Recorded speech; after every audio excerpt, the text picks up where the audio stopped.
power देखले न बारू चौहानवा के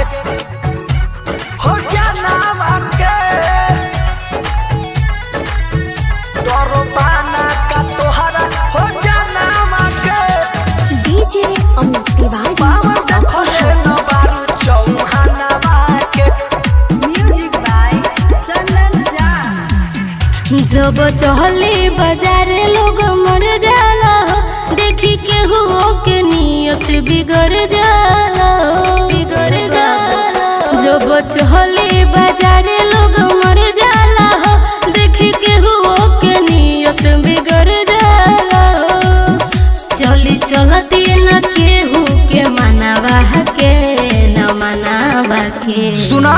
तो पावर देखले न बारू चौहानवा के दरबाना का तोहरा हो जानवा के पावर देखले न बारू चौहानवा के दरबाना का तोहरा हो जानवा के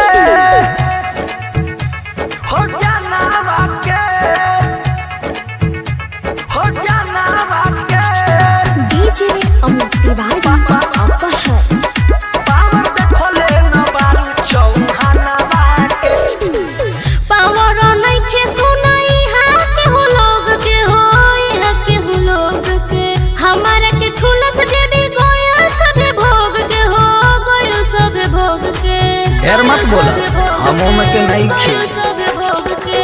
हमर गाँव में के समझन रानी के तलक पानी छोड़ा दिहनी के तलक पानी छोड़ा दिहनी डर नइखे का तोहरा परनावा के सुना तो पावर देखले न बारू चौहानवा के दरबाना का तोहरा हो जानवा के पावर देखले न बारू चौहानवा के दरबाना का तोहरा हो जानवा के हो जानवा के हो जानवा के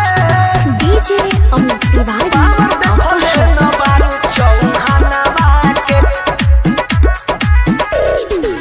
केतना बेअदर गोयल हमारा के जांच के हो हमारा के जांच के सभी लोग दीवाना बाटे हमारे ही नाच के हो हमारे ही नाच के हमारे ही नाच के हमें उमत समझ चौहान है चंदन धोली तोरा के अपमरिया पी जाई रस पूरा छानी रसरिया नजर रहलो न हमारा खजनवा पे सुना